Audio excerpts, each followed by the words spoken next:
কয়জন আছো? 9 জন।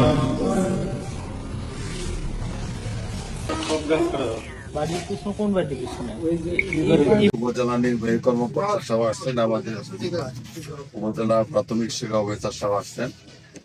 এখানে শ্রীরামদী পুরপাড়া সরকারি প্রাথমিক বিদ্যালয়। আমি পরিদর্শনের কালে ক্লাস 3, 4 এই 2 ক্লাসে কোনো স্টুডেন্ট পাই নাই।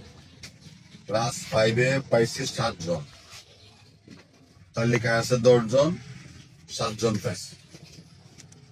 আর টিচার আছে 6 জন, টিচার পাইছি 4 জন। এরকম আমি এই পরিদর্শনে ক্ষুব্ধ যে স্টুডেন্ট নাই, টিচার আছে, টিচার বেতন নিবে,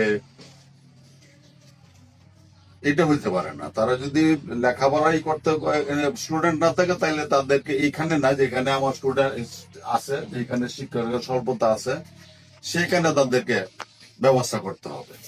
আর এই এলাকার মানুষ যদি শিক্ষা না চায়, তা আমার কিছু করার নাই। এমনিতেই ভর্তি তালিকাতে রেজিস্টারে আছে মাত্র 10 জন, 12 জন, এরকম। এত অল্প স্টুডেন্ট থাকার কথা না, যে আশেপাশে এলাকাটা অনেক লোকালয় আছে, অনেক মানুষ এই এলাকায় বসবাস করে।